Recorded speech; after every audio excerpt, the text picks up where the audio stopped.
My name is Judy Beckley, and at 31, I've perfected the art of showing up early, fixing everyone else's problems, and quietly hoping someone notices. I manage spreadsheets for a living, not drama. I can troubleshoot a server crash, calculate taxes at midnight, but apparently, I can't refuse co-signing my sister's car loan without triggering a family crisis. Who knew? The Sunday before Thanksgiving, my phone buzzed like a warning siren. Mom had scheduled a family planning meeting in the dining room. By the time I arrived, the table looked staged for confession. A white linen runner, cinnamon-scented candles, and polished silverware arranged like soldiers. I already knew this was going to be about me.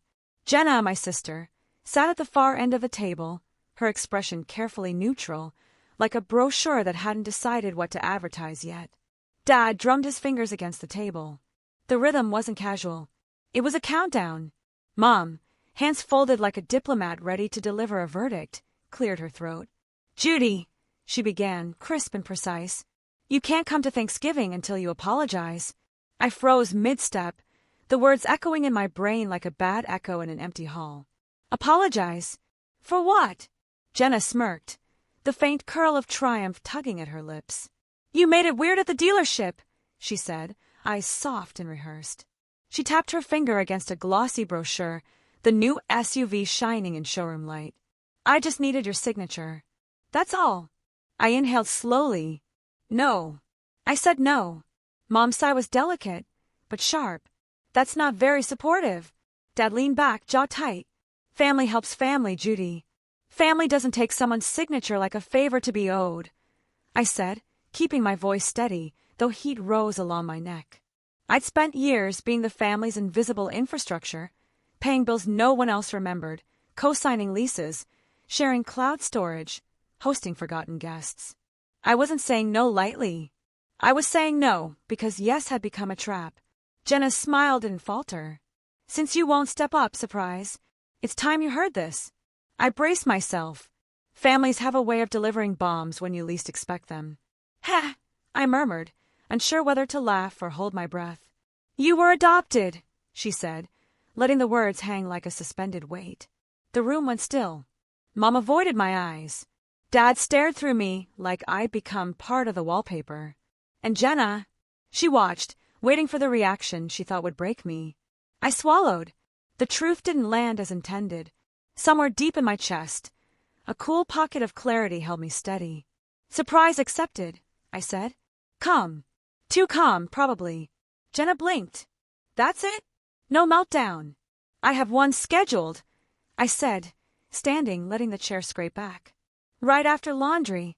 Mom's sigh sounded more like irritation now than gentleness. Judy, show some respect. You owe this family. No, I don't. I interrupted gently, firmly. I owe no one my guilt. I owe no one my money or my yes anymore. Family doesn't get to weaponize love.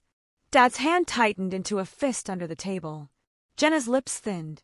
The energy in the room thickened, but I didn't shrink. I realized something then. The family I'd been trying to please, the one I had built my life around, had been using my compliance as a measure of my worth. Grandpa came in quietly, as he always did when tension peaked, a calm observer. His cardigan sagged on his frame, eyes steady. He pressed a small, worn envelope into my hand. I held it tightly. No one asked what it was. No one asked if I was okay. The weight in my palm felt like the first time someone had truly chosen me, not for what I could do, but for who I was. Jenna called out as I left, sing-song and sharp. Think about the loan, Jude. It's not even that much. I paused at the door. You think that because my name isn't on it? She rolled her eyes. God, you're dramatic. I drove home with the November wind biting at my cheeks, and the envelope burned quietly in my jacket pocket like a small, warm animal. I didn't open it yet. Some things deserve patience. Back in my apartment, the lemon dish soap scent mixed with coffee and the faint smell of old carpet. I sat at my table, the envelope beside a mug I hadn't washed yet, staring at it. It was small, patient, and full of promise. When I finally slid my thumb under the flap, the contents were deliberate and slow. A black and white baby photo of me, fists balled, mouth open, already arguing my case. On the back, Grandma Grace's handwriting. Judy brought to us on purpose.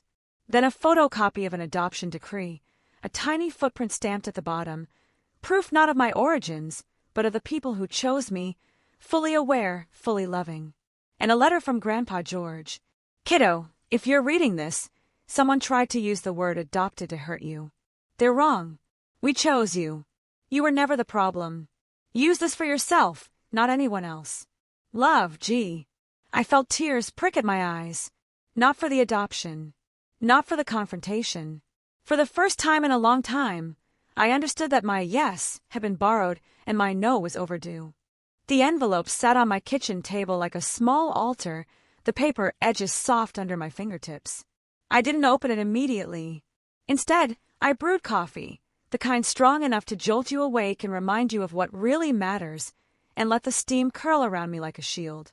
I leaned back in my chair and thought about the dealership, about Jenna, about the years I'd spent silently footing bills, paying late fees, co-signing leases, keeping the Wi-Fi running, and never once being asked if I was okay. My yes had always been charity, my no now felt like rebellion. I pulled out a notebook, the one I usually reserve for work, and wrote a single line. Who am I doing this for? I let the pen hover over the page for a long minute. The truth hit me, like cold November air through the open window. I wasn't refusing to help because I was unkind. I was refusing because helping had become a trap, a weapon against my independence. Then came the memories. Late nights balancing Jenna's streaming accounts because she forgot to pay them. The time I co-signed her studio apartment and got calls from landlords while she was on vacation. 2 months of groceries I covered for my parents when they forgot their bills. Birthdays I remembered, events I organized, deadlines I met, all quietly and visibly. And what had I been repaid with? A family that equated helping with love, and a refusal with betrayal. I opened the envelope carefully, like it contained the answer to a question I didn't know I'd been asking.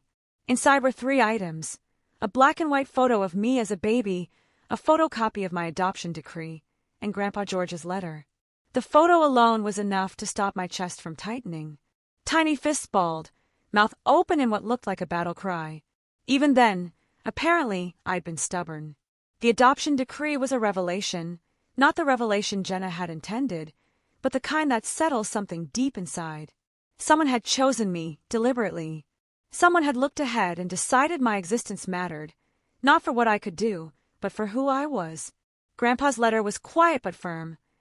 Kiddo, if you're reading this, someone tried to use the word adopted to hurt you. They're wrong. We chose you. Use this for yourself, not anyone else. Love, G. I traced the words with my thumb and felt a shift in the room. Not relief, exactly. Not triumph, but clarity. I wasn't the problem. I hadn't failed. My yes had been mine to give. My no was mine to take back. I spent the afternoon reconstructing my ledger of quiet compliance. The receipts I found in my email, the screenshots of payments, the memos I'd made for landlords and utilities, they were all there. For the first time, I looked at them not as obligations, but as evidence. Evidence of how much I'd carried without asking. Evidence that the scales had always been tipped in my favor, and it was time they balanced. Then came the practical side.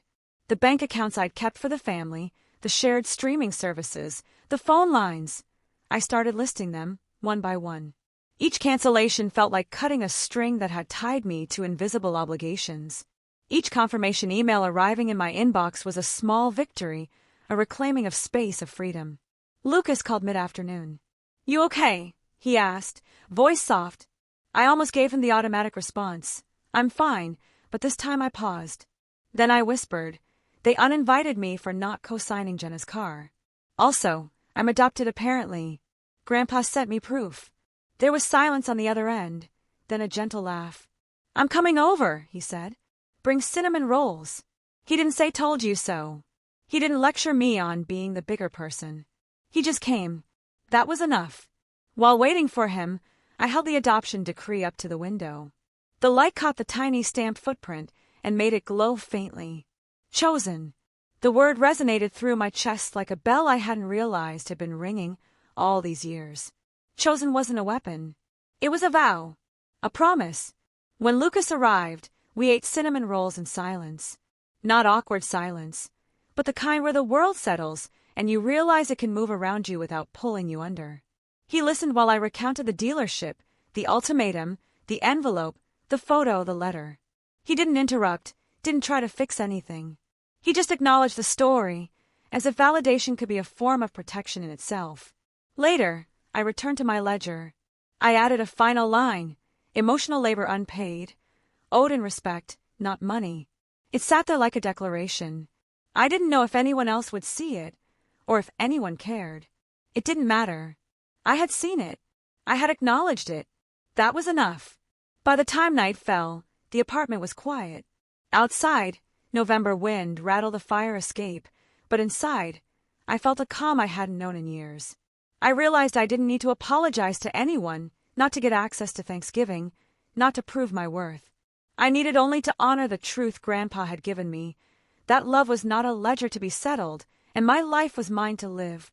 I tucked the envelope and the decree into a small drawer, safe, private, sacred. Tomorrow, I decided, I would start reclaiming the rest, starting with the accounts, the shared services, the things that tied me invisibly to expectations that weren't mine. The next morning, sunlight fell across my kitchen table, catching the edges of Grandpa's letter and the adoption decree like they were highlighting the truth I'd been ignoring. I sipped my coffee slowly, letting its bitter warmth anchor me. Today was the day I started reclaiming control, not with arguments, not with anger, but with action. First, the financials. My laptop sat open, spreadsheets at the ready. I listed everything I'd been covering over the years. Streaming accounts, phone plans, storage fees, memberships, groceries, utility bills. Each row a quiet confession of generosity taken for granted. I typed deliberately, family contributions, Beckley household 2015 to 2024. I clicked send on cancellations and removals one by one. Spotify, cloud storage, Prime, the shared phone line, I removed them all. Each confirmation email was a small exhale, a tiny victory. 4 years, my compliance had been the family safety net. Now it was gone. And for the first time, I felt the weight lift from my shoulders. Then came the bank accounts.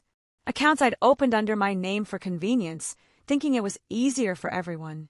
Time to separate myself. I called the bank, froze the shared checking, opened new accounts solely in my name. For emergencies. I told the banker, though really it was for me. Emergency no longer meant someone else's deadlines or oversight. It meant protecting my life, my choices, my peace. By late afternoon, Lucas arrived, just as he had promised. Cinnamon rolls in hand, comforting real. He didn't try to lecture me on boundaries or tell me I was brave. He just nodded. "Feels lighter, doesn't it?" he asked quietly. I smiled faintly. "Yes, it does." We sat together, the quiet only punctuated by the occasional rain tapping on the window. I showed him the ledger, the cancellations, the confirmations. "This is what I've been carrying," I said softly. "All these years. It wasn't just money. It was respect, trust, expectation, every unasked favor." Lucas traced a finger along the list, reading the history of my compliance as if it were a map. "You're reclaiming yourself," he said. "Every line is a boundary." The thought warmed me. Boundaries. The word felt almost foreign in my family's vocabulary. "They'll call it drama," I said, though my voice didn't waver. "They'll try to shame me for refusing." "Then you refuse louder," Lucas said simply. That night, I prepared a folder for Thanksgiving, receipts, bank statements, screenshots of shared accounts, and Grandpa's letter on top. Not as a threat, but as a record. Proof, if needed, that my yes had been voluntary and my no was not a betrayal. Thursday morning arrived damp and gray, the kind of weather that mirrors tension. I brewed coffee, dressed in a navy sweater, hair pulled back, and checked the folder. It felt heavier than it should, but it was full of truths I had refused to ignore. Lucas peeked in with a thermos of tea. "Ready?" he asked. "I am," I said. I wasn't nervous. I wasn't defiant. I was prepared. The drive to my parents' house was quiet. No arguments, no panic. I parked down the street and walked in, folder in hand. The house smelled like cinnamon, roasted turkey, and tension. Mom glanced at me and raised an eyebrow. Dad's jaw tightened. Jenna smiled like she'd already won. I ignored them. I sat at the table, folder in front of me and began documenting every contribution I'd made over the past decade. Groceries, tuition, utility bills, repairs, subscriptions, cosign leases. Each line item was factual, unemotional, irrefutable. I didn't shout. I didn't accuse. I simply documented. "Judy," Mom finally said, voice sharp, "you don't have to do this here." "I'm doing this for me," I said softly, flipping to the last page. Emotional labor unpaid. Respect owed. Not forgiveness. Jenna scoffed. "You're ridiculous." "I'm reclaiming my life," I said quietly, firmly. And the record shows that my contributions were never obligations, they were choices. And my choice now is to stop paying other people's debts with my peace. The room fell silent. Dad opened his mouth, then closed it. Mom's eyes flicked to Grandpa's letter, which I had slid next to the ledger. I noticed her pause. Recognition. Maybe even guilt. It wasn't about money. It never had been. It was about boundaries, respect, and permission to exist without being owed to everyone else. And I was finally granting it to myself. When I left that evening, I didn't look back. The folder stayed on the table for them to see, but I didn't linger. Freedom felt quieter than I expected. It wasn't dramatic. It wasn't loud. It was steady, like a heartbeat returning to normal after years of holding my breath. The next morning, my phone buzzed relentlessly. Notifications flooded in from the family group chat. Fam jam. Each message sharper than the last. Mom's text came first. "Judy, don't humiliate us. You're making things awkward. Thanksgiving isn't therapy." Dad followed with the classic, "We raised you better than that." Jenna, of course, added a gif of a turkey flipping the table, captioned, "Drama Queen Alert." I stared at the screen, thumb hovering. Every instinct screamed to reply, to soothe, to explain. But I didn't. Silence was my new strategy. I put my phone face down, feeling the tension in my chest slowly release. 4 years, I'd carried the family's expectations as if they were my own debt. Now, I carried nothing but clarity.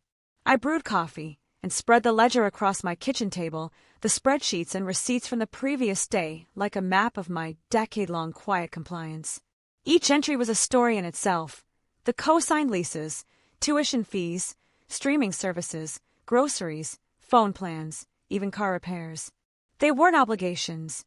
They were mine to give, but no longer mine to sacrifice silently. Lucas arrived with a thermos of chai, just in time to see me scanning the folder again. "You look lighter," he said. "I feel lighter," I admitted, turning the pages, reliving every unnoticed effort I'd made over the years. It's strange. For years, I thought helping everyone made me good. Now I see it just made me tired. And invisible. He nodded, understanding in his quiet way. "You're setting rules," he said, tracing a line along one of the spreadsheets. "Not fighting. Rules are different." By noon, I had sent formal notices to the phone carrier and streaming services, frozen the shared bank account, and confirmed all cancellations. Each confirmation email pinging into my inbox felt like a thread being cut, one by one, releasing me from invisible chains I hadn't even realized were there. Around 3, I received a knock at my door. It was my neighbor, Marissa, holding a pie that looked imperfect but smelled like comfort. "Just a little Thanksgiving thing," she said, smiling. "For you." I accepted it gratefully, realizing for the first time in months that gestures of love didn't have to come with strings attached. That evening, I arrived at my parents' house for what would be the first real test. Grandpa's letter was in my pocket, the adoption decree beside it, and the folder of contributions clutched under my arm. I stepped into the house, and the familiar smells of roasted turkey and cinnamon hit me, but this time I inhaled differently. I was here on my terms. Mom looked up, her eyes narrowing. "Judy, you didn't have to bring that folder." "I did," I said calmly. "I need to see what I've been carrying, and you need to see the truth." Dad's jaw tightened, and Jenna's triumphant smile faltered when she glimpsed the stack in my hands. The room had gone quiet. I began. Page by page, I laid out every contribution, every unpaid favor, every act of invisible labor. I spoke clearly, steadily, without accusation. My voice carried the weight of years of unnoticed work, and for the first time, the family couldn't ignore it. "You've all treated my no as hostility," I said. I'm not refusing to help. I'm refusing to be your walking credit card, your unpaid employee, your default yes. This isn't drama. This is boundaries. Mom's lips pressed together. Dad's hands fidgeted. Jenna crossed her arms, the first crack in her facade showing. Respect is earned, not demanded, I continued. I've given freely for years, but now I choose who I give to, and it starts with myself. The silence after my words was deafening. No one argued. No one interrupted. For once, I didn't have to fight. I simply existed, firm and unbending, holding space for my own rights. Later that night, I sat in my car, folder beside me, and exhaled fully for the first time in years. The air smelled of wet pavement and fallen leaves, but it was crisp and clear, like clarity itself. I realized then that confrontation wasn't about proving them wrong. It was about proving myself right. I could say no, and it didn't make me unkind. I could stop apologizing for taking my place in the world. That night, messages still came in, scolding, outraged, pleading. But I didn't respond. I made tea, curled up with my notebook, and began drafting a new spreadsheet, not of money but of rules. No apologies required. No emotional labor unpaid. Respect owed, not demanded. It sat on my fridge like a manifesto, a quiet declaration of independence. When Lucas stopped by with takeout, I showed him.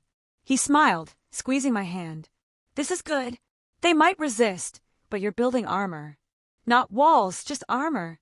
I laughed softly. Armor sounds heavy, but it feels like breathing. Thursday morning, the rain had stopped. The house across the street shimmered under wet leaves, and the city smelled like renewal. I packed Grandpa's letter, the adoption decree, and the folder of contributions into a tote. Today, Thanksgiving would happen without apologies, or at least not mine. Walking through the front door, I realized something profound. I wasn't just attending a meal. I was attending my own reclamation. The morning after Thanksgiving, my phone buzzed again, but this time it was different. The messages weren't angry, yet they weren't gentle either. They carried the weight of consequences. Mom texted first. Judy, Jenna can't use the car. Her credit flagged. What have you done? Dad followed. You're acting like a stranger. We raised you to help family, not punish them. And Jenna, of course, had posted a meme in Fam Jam, this time a cartoon turkey in chains captioned, Judy strikes again. I paused, coffee steaming in my hand, and let it all sink in. For years, the family had thrived on my silent compliance. Now, their systems were exposed, and my refusal to apologize had revealed the cracks. But I didn't panic. I wasn't angry. I was simply present. Present in my choices, present in my boundaries. The ledger I'd prepared for Thanksgiving sat open on my kitchen table, neat rows of receipts, account statements, and screenshots. Each line had a note, every act of generosity tracked and categorized. It wasn't punishment, it was documentation. Facts. Proof that my yes had always been optional, and my no deserved respect. I started checking confirmations one more time. Shared accounts were closed. Phone lines separated. Spotify gone. Cloud storage revoked. The weight of invisible labor I had carried for so long was lifting, one click at a time. For the first time, I felt ownership of my life. Lucas stopped by with a thermos of tea, his quiet presence a balm. He didn't ask questions, didn't lecture. He just watched, letting me move through the motions of reclamation. Feels good? He asked finally. Yes, I said, voice calm but strong. It feels right. Strange how freeing it is to do nothing but protect myself. The next few days were a mixture of irritation, awkwardness, and quiet victories. Mom tried subtle guilt, sending texts about tradition and family, but I didn't respond. Dad called once, voice tight, but he only managed, we just want you to understand. I allowed myself a small smile. Understanding wasn't required. Boundaries were. Jenna, predictably, escalated. She called, demanding explanations, pleading, even threatening. But by now, I had practiced restraint. I listened without reacting, then reminded her firmly, your issues with the car or credit are yours. I helped for years, and that's over. This isn't about punishment. It's about me stopping the cycle. By midweek, the family systems had begun to crumble in subtle ways. Jenna's car application failed. Dad's credit card got declined at a hardware store. Mom's Sunday dinner plan hit a scheduling snag she couldn't smooth over. 4 years, I had been the invisible infrastructure keeping the house afloat. Now, it ran without me, and they were noticing. Instead of feeling guilty, I felt clarity. Every missed payment, every denied application, was a reflection of what it had been like to exist in their world. I wasn't cruel. I wasn't dramatic. I was honest. I was consistent. I was free. That evening, Lucas and I hosted a small Friendsgiving at my apartment. The smell of garlic and basil filled the air, cinnamon from a pie warming in the oven. 2 coworkers, a neighbor, and Lucas's childhood friend joined. There was no expectation, no performance, no unpaid labor. Just laughter, conversation, and simple presence. It was the first holiday I'd spent without the invisible weight of obligation, and it felt sacred. During dinner, Lucas raised his glass. To boundaries, he said, and to the ones who respect them. I smiled. And to freedom, I added softly. Everyone laughed, the words hitting deeper than any toast could have in my family's home. Later, after my guests left, I sat by the window with Grandpa's letter in my lap, rereading it. His handwriting, patient and deliberate, reminded me why I had started this journey. Use it for you. Not for emergencies, not for guilt, not for family debts, for you. The next morning, I went to the bank and confirmed my Freedom account was fully under my name. The balance wasn't huge, but it didn't matter. It represented autonomy, permission to live my life without carrying invisible debts. I smiled, thinking of Grandpa's words. Some people will call you cruel for not drowning with them. That was the hardest lesson I'd learned, and the one that finally set me free. By week's end, the texts had slowed to a trickle. Mom's last one read, "We miss you, Judy, but you've changed." I stared at it, smiled faintly, then deleted it. Change was the point. Silence wasn't emptiness, it was peace. I spent the weekend doing small, ordinary things that had felt impossible: grocery shopping without interruptions, laundry without supervision, cooking without guilt. Each act reinforced my newfound autonomy. I was no longer the family's default yes. I was myself. Even Jenna's attempts at manipulation lost potency. Her calls went unanswered. Her social media jabs ignored. She had counted on my compliance. She hadn't anticipated my consistency and refusal. For the first time, she was forced to face consequences. Not harsh ones, just reality. That Friday morning, I woke early, brewed coffee, and sat by the window, watching sunlight shimmer across frost-covered cars. The city seemed softer, slower, like it had adjusted to my own rhythm for the first time. I pulled Grandpa's letter from my pocket and read it again, savoring the words that had guided me. You were chosen on purpose. Your life belongs to you. Lucas arrived shortly after, holding 2 steaming mugs. Ready for a quiet weekend? He asked. Yes, I said, smiling. No apologies, no explanations, just me. And for the first time in years, that was enough. The week after Friendsgiving passed in quiet rhythms I hadn't known I could enjoy. No urgent calls from Mom, no frantic texts from Dad, no triumphal updates from Jenna. The apartment smelled faintly of basil and lingering coffee, sunlight spilling across the table where Grandpa's letter rested. It had become a small altar, a reminder that I was allowed to exist without approval, without carrying anyone else's debt. Saturday morning, Lucas stopped by with a thermos of chai. What's the plan today? He asked, settling onto the couch. I smiled, reaching for Grandpa's letter and the manila envelope with the adoption decree. I'm taking a walk. Just me, the streets, the coffee, and some quiet. He nodded, understanding without needing explanation. He had become my anchor, a witness to the small revolutions that had been unfolding inside me. Outside, the city felt different. The usual hum of urgency, the invisible pressure from unseen expectations, was gone. Every step I took felt deliberate, grounded. I thought about Thanksgiving, the first one I had spent reclaiming my own life rather than apologizing for saying no. It had been tense, awkward, but transformative. For the first time, I had chosen myself unapologetically. By afternoon, I found myself at Grandpa's house. The smell of hazelnut coffee drifted through the doorway as he sat waiting at the kitchen table, a small fireproof box in front of him. His cardigan was worn, his hands trembling slightly, but his eyes were sharp. "You've done well," he said quietly. "I see the weight lifted from your shoulders." I smiled, setting the folder of contributions and the letters down beside him. "It's strange," I said. "I thought standing up would feel like confrontation, but it feels peaceful." Grandpa nodded slowly. "Boundaries feel strange at first because you're breaking old habits. But this peace, it's earned. You're reclaiming your story, Judy." He slid the small box toward me. Inside were yellowed letters, old photographs, and a small key taped to a note. "Grace saved all this for you," he said. "It's proof that someone saw your heart, even when others ignored it." I lifted the lid carefully, reverence tightening my chest.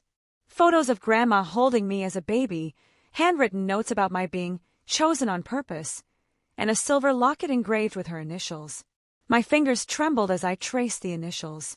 I was home, not because anyone had demanded it, but because someone had recognized me, fully and without condition.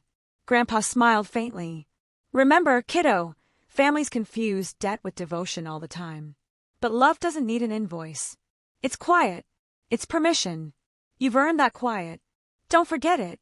Tears pricked my eyes, but they weren't tears of anger or guilt. They were of release. Years of silent compliance, of invisible labor, of being the safety net, had culminated in this moment. I had learned to protect myself without resentment. I had learned to distinguish love from obligation. Over the next few days, I settled into a new rhythm. The Freedom account was fully under my control. All shared accounts, subscriptions, and phone plans had been finalized. I contacted the dealership to flag the fraudulent use of my information by Jenna. The Beckley household was no longer dependent on my compliance. And most importantly, I didn't feel guilty. Thanksgiving was behind me, yet the lessons lingered. I met Lucas for brunch, and we walked along the river. Golden light shimmered across the water, and the wind carried the faint scent of fallen leaves. "You look lighter," he said, brushing a leaf from his jacket. "I feel lighter," I admitted. "I've stopped carrying their expectations as my own. It's the first time in years that I feel untethered." He squeezed my hand. "You built something stronger than walls. You built yourself, and now they have to see it or not." Later that week, I opened the fireproof box again at home, reading Grandma Grace's letters one more time. Each word reinforced the truth I had known in my bones.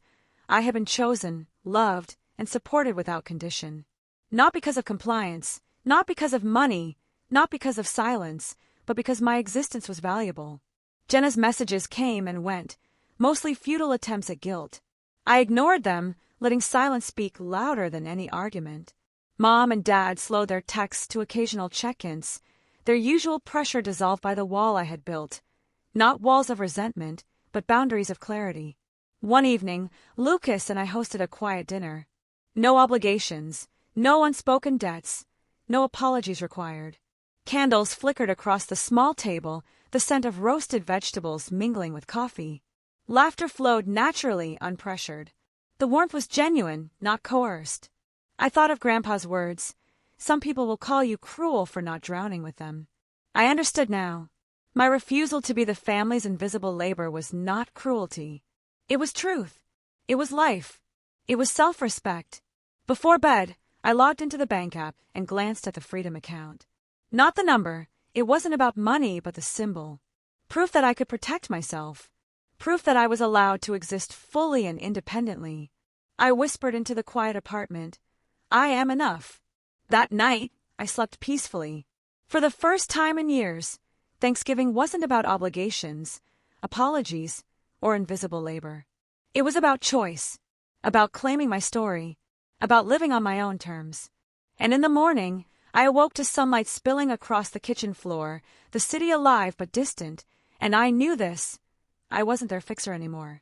I wasn't their credit, their yes, or their unpaid labor. I was Judy Beckley, free, chosen, and unshakably myself.